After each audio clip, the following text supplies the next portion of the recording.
Good morning, everyone. Thank you, Rubina madam, for the warm introduction.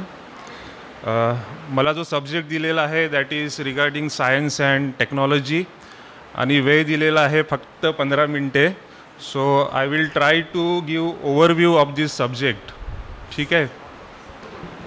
Science आणि technology हा जेव्हा शब्द आपल्या कानावर पडतो तेव्हा त्या वर्ल्डला एक फार मोठं ग्लॅमर आहे.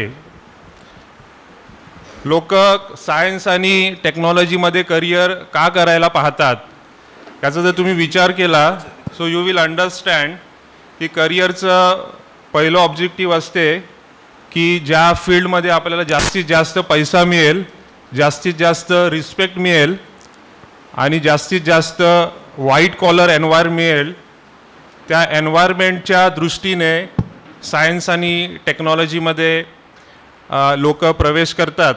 आणि आता तुम्ही बघितलं असेल की सुनीता विल्यम्स आणि तिचे सहकारी 8 किंवा 9 दिवसाच्या प्रोजेक्टसाठी गेलेले होते आणि अडकून पडले आणि 300 दिवसांनी ते परत आले आणि ते शक्य झालं फक्त सायन्स आणि टेक्नॉलॉजीनी. तर सायन्स आणि टेक्नॉलॉजीमध्ये ज्यांना करिअर करायचं आहे तर त्याचं बेसिक फंडामेंटल आहे तुम्हाला फिजिक्स, केमिस्ट्री आणि मॅथेमॅटिक्स याच्याविषयी प्रचंड आवड पाहिजे. गुंतागुंतीचे प्रश्न सोडवण्याची तुमची कल्पकता पाहिजे. फक्त प्रत्येक घरातला व्यक्ती इंजिनियर होतो, तो पण कम्प्युटर्समध्ये आणि तो सुद्धा फादर अँगलमध्ये, म्हणूनसुद्धा मीच ते करायला पाहिजे तर तसं व्हायला नको. So you need to understand whether you know physics, chemistry, biology, mathematics, statistics. Otherwise degree म्हणून तुमच्याकडे एक डिग्री असेल but in terms of the skills, in terms of the interest, in terms of the passion तुम्हाला पुढे कठीण जाऊ शकतं.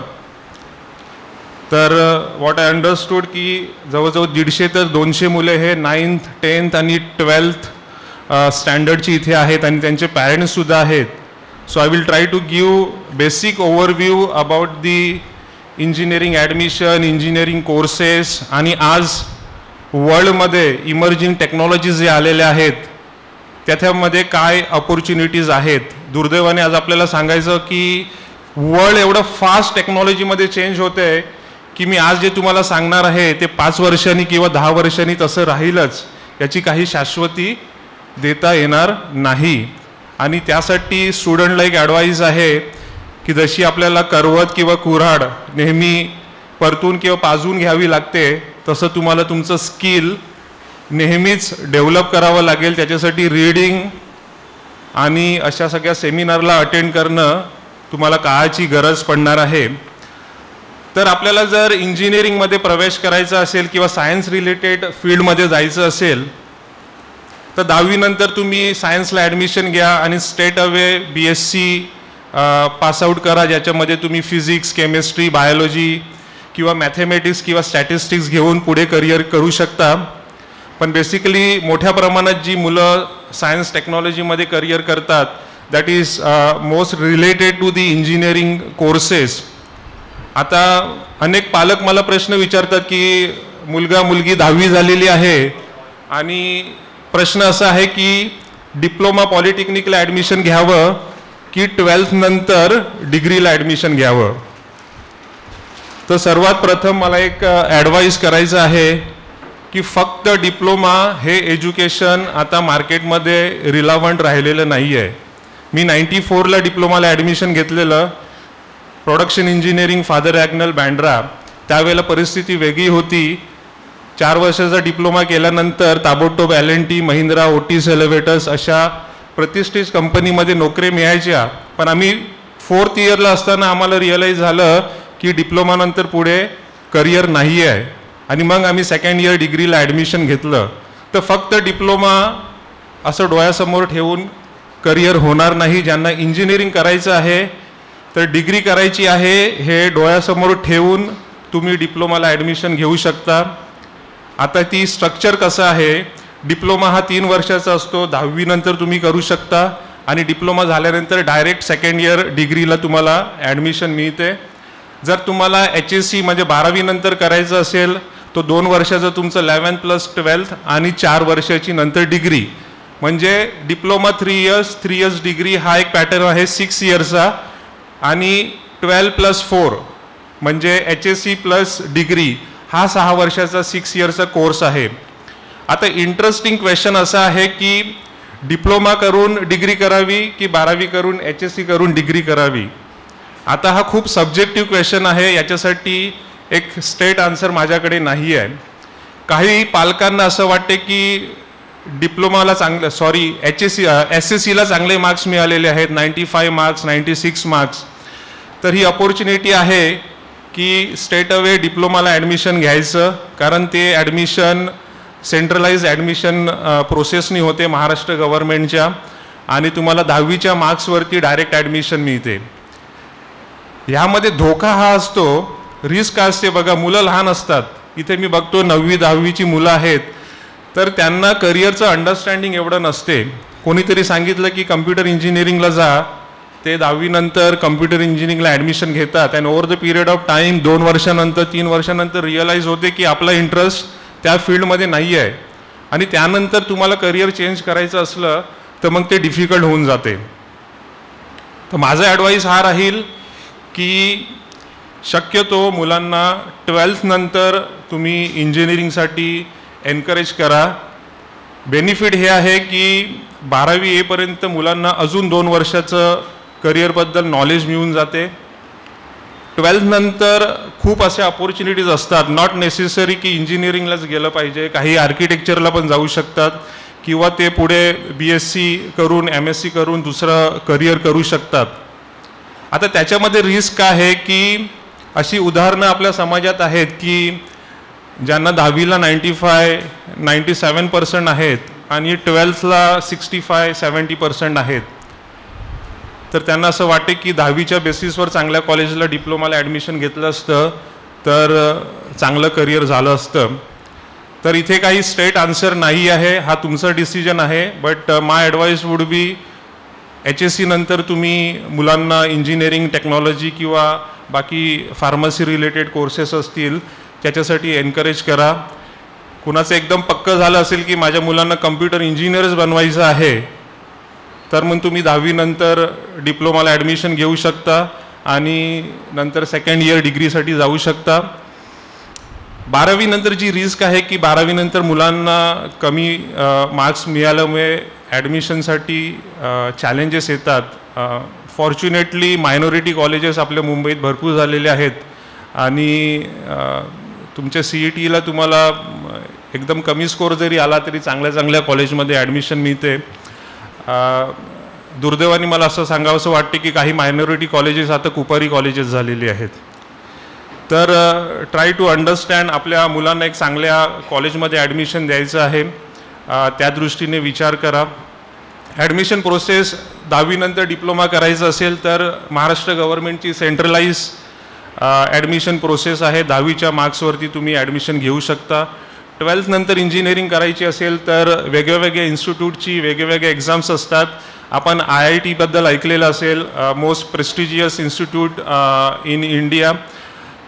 तर IITसाठी त्यांची JEE ही एक्झाम असते. मला वाटते बहुतेक 12ची मुलं जी आहेत ते त्याची क्लासेस वगैरे घेत असतील. बिट्स पिलानीसारखी प्रायव्हेट इन्स्टिट्यूट आहेत, त्यांच्या स्वतंत्र एक्झाम्स असतात.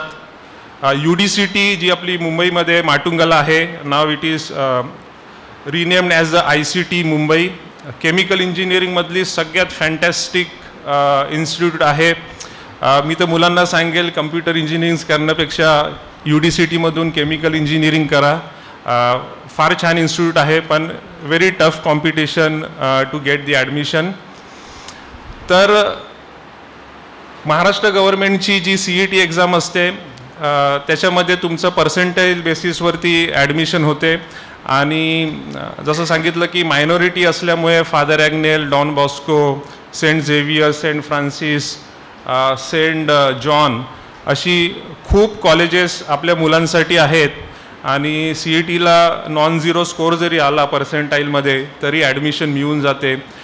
इथे मला थोडंसं सांगावंसं वाटते की मायनॉरिटी कॉलेजमुळे आपल्या मुलांच्या मेरिटवर सुद्धा परिणाम झालेला आहे, की कुठेतरी त्यांना मेसेज गेलेला आहे की इझिली ॲडमिशन मिळते आणि ते जे एफर्ट्स टाकायला हवेत त्या दृष्टीने एफर्ट्स टाकत नाहीत. आता का इंजिनिअरिंगचे कोर्सेस काय काय आहेत याविषयी मी 5 मिनिट आहे आणि शेवटचे 5 मिनिटं आता इमर्जिंग टेक्नॉलॉजीज किंवा मार्केट्स काय आहेत याविषयी आपण बोलूया. तर इंजिनिअरिंगच्या ज्या कोर ब्रांचेस आहेत, ज्यांना आपण फाउंडेशन ऑफ इंजिनिअरिंग सांगू शकतो, त्या कोणत्या आहेत ते आपण समजून घेऊया. कोर इंजिनिअरिंगमध्ये पहिली मेकॅनिकल इंजिनिअरिंग ही ब्रांच येते, ज्यांना मशीन्स, इक्विपमेंट्स, डिझायनिंग, ऑटोमोबाईल्स याच्यामध्ये इंटरेस्ट आहे, त्यांच्यासाठी मेकॅनिकल इंजिनिअरिंग ही चांगली ब्रांच आहे.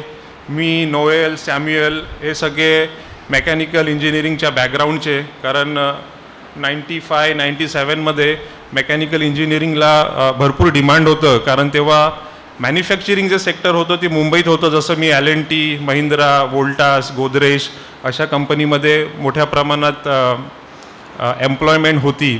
दुसरी कोर ब्रांच जी आहे ती आहे electrical engineering. Power generation, power distribution, जसे आपले पॉवर प्लांट्स आहे जिथे इलेक्ट्रिसिटी जनरेट होते, आपल्यापर्यंत घरापर्यंत पोहोचते, त्यांचे टॉवर्स आहेत, ट्रान्सफॉर्मर आहेत, आपण डिझेल जनरेटर पाहतो, आपले फॅन्स आहेत, इलेक्ट्रिकल सर्किट्स आहेत, या सगळ्यांची जी स्टडी आहे ती इलेक्ट्रिकल इंजिनिअरिंगमध्ये होते. तिसरी कोर ब्रांच जी आहे ती आहे सिव्हिल इंजिनिअरिंग. आपल्या सर्वांना माहीत आहे की बिल्डिंग्स जे आहेत, highways, bridges, dams, complex structures, या सर्वांचं डिझाईन, बिल्डिंग, मेंटेनन्स हे सिव्हिल इंजिनिअरिंगच्या फील्डमध्ये येते. आपल्या इंडियन इकॉनॉमीचा जर आता आपण विचार केला तर आता मागच्या 5-10 वर्षात जर आपण बघितलं असेल तर इन्फ्रास्ट्रक्चरमध्ये गव्हर्नमेंट खूप मोठ्या प्रमाणामध्ये इन्व्हेस्टमेंट करते आहे. मग आपण रेल्वे स्टेशनला जा, हायवेला जा, किंवा तुम्ही सिटीमध्ये जा, गावामध्ये जा, everywhere you will see lot of construction work going on. आणि हे सगळं करण्यासाठी मोठ्या प्रमाणामध्ये इंजिनियरची गरज आहे. तो काही व्हाईट कॉलर जॉब नाही आहे, परंतु त्याच्यामध्ये चांगलं करिअर होऊ शकते. तर सिव्हिल इंजिनियर ही जी फील्ड आहे ती एक कोर ब्रांच आहे. त्याच्यानंतर मी अगोदर असं सांगितलं, केमिकल इंजिनिअरिंग खूपच दुर्लक्षित अशी ब्रांच आहे. मला नाही वाटत की आपल्या कम्युनिटीमधून हार्डली एखादा किंवा दुसरा केमिकल इंजिनियर झालेला असेल. मागच्या 15-20 वर्षाचं सर्वात जे नुकसान केलेलं आहे ते कम्प्युटर्स आणि IT फील्डने. कारण जे सगळे प्रज्ञावंत आणि मेरिटियस स्टुडंट होते, नॉलेजेबल स्टुडंट्स होते, ते या पर्टिक्युलर ब्रांचमध्ये गेले आणि या कोर ब्रांचेसमध्ये जे टॅलेंट यायला हवं होतं ते मागच्या 15-20 वर्षात आलं नाही. तर केमिकल इंजिनिअरिंग ही एक एक्सलंट फील्ड आहे. आपल्या सगळ्यांना माहिती आहे, आपण 9th, 10th आणि 12thला केमिस्ट्री शिकलेले आहात. केमिकल प्रोसेसेस इन नंतर डेव्हलपमेंट ऑफ न्यू प्रोडक्ट्स, हे सगळे जे आहेत ते केमिकल फील्डमध्ये होते. आपण खूपच घरात केमिकल वापरतो, शॅम्पूपासून आपल्या क्लिनिंग प्रॉडक्ट्स आहेत, परफ्यूम्स आहेत, हे सगळे जे डिझाईन डेव्हलपमेंट होतात हे सगळे केमिकल इंजिनिअरिंगमध्ये होतात. मी जसं अगोदर सांगितलं, UDCT किंवा ICT मुंबई, नक्कीच कुणाला केमिस्ट्रीमध्ये इंटरेस्ट असेल तर फोकस करा की UDCTमध्ये कसं ॲडमिशन मिळेल. मी स्वतः PDLite इंडस्ट्रीजमध्ये काम करतो. फेविकॉल, डॉक्टर फिक्सिट असे प्रॉडक्ट्स जे आहेत ते आमच्या कंपनीकडून बनवले जातात आणि UDCTमधून बरेच सायंटिस्ट आमच्या R&Dमध्ये काम करतात आणि नवीन नवीन प्रॉडक्ट ते बनवत असतात. तर सिव्हिल हे एक केमिकल इंजिनिअरिंग हे एक कोर आणि चांगलं फील्ड आहे.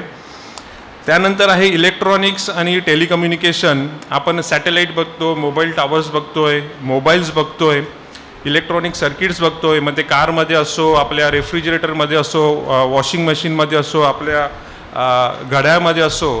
तर ह्या फील्डमध्ये इलेक्ट्रॉनिक्स आणि टेलिकम्युनिकेशनमध्ये basically electronics design, development, research ह्या सर्व ॲक्टिव्हिटीज होतात.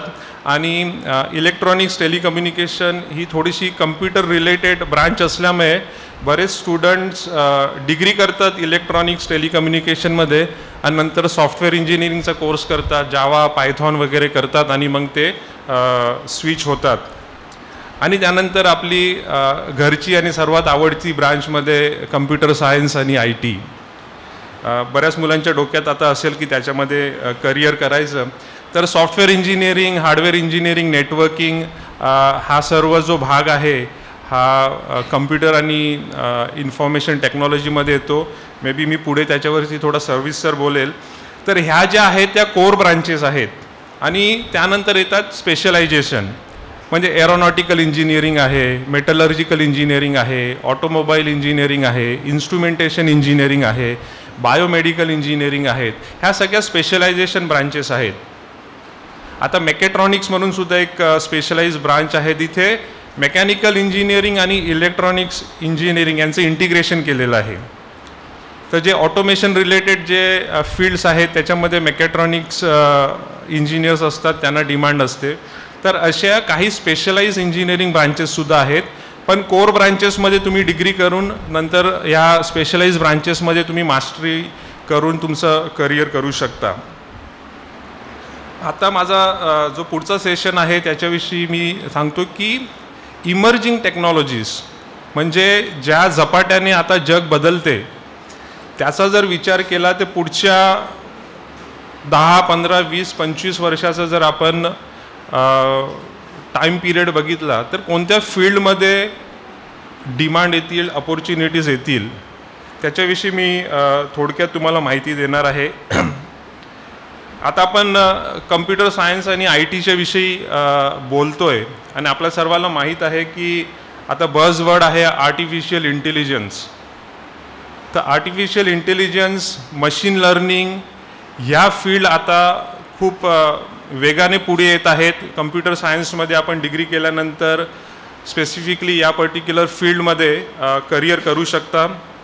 त्याच्यानंतर बिग डेटा आणि क्लाउड कम्प्युटिंग हे एक फील्ड आहे ज्याच्यामध्ये मोठ्या प्रमाणामध्ये आता कॉर्पोरेट कंपन्या इन्व्हेस्टमेंट करीत आहेत. सायबर सिक्युरिटी ही एक इमर्जिंग फील्ड आहे. आपण सगळेजण आता डिजिटल ट्रान्झॅक्शन करतोय मोठ्या प्रमाणामध्ये. कॉर्पोरेटमध्ये, बँकामध्ये, गव्हर्नमेंटमध्ये डिजिटल ट्रान्झॅक्शन होतात आणि जेवढे डिजिटल ट्रान्झॅक्शन होतात तेवढ्या रिस्कसुद्धा वाढत आहेत. आपण हॅकिंग वगैरे ह्या गोष्टी ऐकलेल्या असतील, इथिकल हॅकर्ससुद्धा तुम्ही ऐकलेलं असेल. आता सायबर सिक्युरिटीचं तुम्हाला एक फक्त उदाहरण देतो. मी त्या कंपनीचं नाव नाही घेणार. 2-3 वर्षाअगोदर एका कंपनीचं सर्व्हर हॅकरनी हॅक केलं होतं आणि ते फ्री करण्यासाठी, मोकळं करण्यासाठी एक 20 ते 25 करोड रुपयांची मागणी केली होती. एक्स्टॉर्शन किंवा आपण रॅन्सम सांगू शकतो. तर ह्या लेवलचं सुद्धा रिस्क आता मार्केटमध्ये आलेली आहे आणि त्या दृष्टीने जे कॉर्पोरेट्स आहेत, गव्हर्नमेंट आहेत, बँकाज आहेत, ते त्यांची डिजिटल जे ट्रान्झॅक्शन आहे ते सेफ ठेवण्यासाठी चांगले सॉफ्टवेअर डेव्हलप करत आहेत. त्यामुळे सायबर सिक्युरिटी हा एक मोठा विषय पुढे येणार आहे. क्वांटम कम्प्युटिंग, मला वाटते क्रिस आपण काल याविषयी बोललो. क्वांटम कम्प्युटिंग हा एक फील्ड पुढे आलेला आहे. त्याच्यामध्ये सुपर कम्प्युटर्स आता डेव्हलप होत आहेत. आता जे कम्प्युटर्स आहेत ते फॉर एन एक्झाम्पल एका सेकंदाला एक पेज वाचतात, रीड करतात. तर क्वांटम कम्प्युटिंग टेक्नॉलॉजीने पूर्ण पुस्तक 1 सेकंदामध्ये वाचलं जाईल. या स्पीडनी ट्रान्झॅक्शन होणार आहेत. तर हा जो एक फील्ड आहे क्वांटम कम्प्युटिंग, तो सुद्धा इमर्जिंग टेक्नॉलॉजीमध्ये येतो. दुसरं जे फील्ड आहेत जो माझ्या वैयक्तिक आवडीचा आहे आणि मी परचेसमध्ये असल्यामुळे बऱ्याच या गोष्टीमध्ये काम करतो, ते म्हणजे रिन्युएबल एनर्जी. मेकॅनिकल इंजिनिअरिंगचा जो बॅकग्राऊंड असेल किंवा केमिकल इंजिनिअरिंग, तर रिन्युएबल एनर्जी हा पुढे ट्रेंड प्रचंड वाढणार आहे. आपल्याला solar energy, wind energy, biomass, biofuel, hydrogen fuel हे गोष्टी आपण कानावर पडतात. तर या फील्डमध्ये प्रचंड वाढ होणार आहेत. आता आपण प्रत्येकाच्या घरी आता सोलार रूफटॉप बघतोय. काही वर्षामध्ये आपल्या भिंतीसुद्धा सोलारच्या येणार आहेत. काही कंपन्यामध्ये, फॅक्टरीजमध्ये सोलार पॅनल्सनी आपण फॅक्टरी बनवलेली पाहू शकतो. समुद्रामध्ये आता आपण विंडमिल पाहत आहोत. तर ह्या पर्टिक्युलर फील्डमध्ये मोठ्या प्रमाणामध्ये आता नवीन टेक्नॉलॉजी येत आहेत. ज्यांना मेकॅनिकल इंजिनिअरिंगची आवड आहे तर रिन्युएबल एनर्जी या फील्डमध्ये आपण करिअर करू शकतो. केमिकल आणि एन्व्हायरमेंटल इंजिनिअरिंग ह्या फील्डमध्ये आता आपण जर बघितलं तर वेस्ट अँड वॉटर मॅनेजमेंट, आपण घन कचरा व्यवस्थापन म्हणतो, म्युन्सिपल वेस्ट किंवा वॉटर ट्रीटमेंट या फील्डमध्ये आता बऱ्यापैकी डिमांड वाढत आहेत. रोबोटिक्स आणि ऑटोमेशन, आपल्या फॅक्टरीमध्ये रोबोट्स आता वापरले जातात. ऑटोमेशन खूप प्रभावीपणे पुढे येतं आहे. ड्रायव्हरलेस व्हेकल्स, विदाऊट ड्रायव्हर आता टेस्लानी गाड्या मार्केटमध्ये आणलेल्या आहेत. सिव्हिल इंजिनिअरिंगमध्ये ग्रीन बिल्डिंग आणि सस्टेनेबल इन्फ्रास्ट्रक्चर या फील्डला डिमांड आहेत. ज्यांना BSc करायचं आहे ते मॅथ्स स्टॅटिस्टिक्स करून डेटा सायन्सला जाऊ शकतात. तो एक फील्ड तुमच्यासाठी मोकळा आहे. प्रत्येक क्षेत्रामध्ये इंजिनिअरिंग डिग्री घेतल्यानंतर तुम्ही स्पेशलायझेशनला जाऊ शकता, पण त्याच्यासाठी तुम्हाला वेळ आहे. 4 वर्षाची डिग्री केल्यानंतर तुम्ही जाऊ शकता. एक पॉईंट असा आहे की पुढे मुंबईमध्ये कोणत्या प्रकारचे जॉब राहतील हे सुद्धा तुम्ही लक्षात घेतलं पाहिजे. मॅन्युफॅक्चरिंग सेक्टर मुंबईमध्ये राहणार नाही, फायनान्स सर्व्हिस इंडस्ट्री राहील. तुम्हाला मुंबईमध्ये नोकरी करायची असेल तर लक्षात ठेवा की तुम्हाला त्या प्रकारचं करिअर करावं लागेल. आणि ज्यांना घर सोडायची तयारी आहे त्यांच्यासाठी करिअरच्या दारे खूप उघडे असतील. जाता जाता मी माझा स्पीचचा शेवट एका विनोदाने करेल. एक जोक तुम्हाला सांगतो. एक टॉमॅटो होतं, पण ते बटरफ्लायसारखं दिसायचं, फुलपाखरासारखं. एक टॉमॅटो होतं, ते बटरफ्लायसारखं दिसायचं. आणि त्याला एकाने विचारलं की टॉमॅटो तू बटरफ्लाय का दिसतो, टॉमॅटो तू बटरफ्लाय का दिसतो? तर ते टॉमॅटो म्हणालं की ते ॲक्च्युली मला बटरफ्लाय व्हायचं होतं, पण माझ्या पॅरेंट्सनी सांगितलं की टॉमॅटोला मार्केटमध्ये खूप डिमांड आहे म्हणून मी टॉमॅटो झालो. तर लक्षात ठेवा, टॉमॅटो नका होऊ, बटरफ्लाय व्हा. Thank you very much.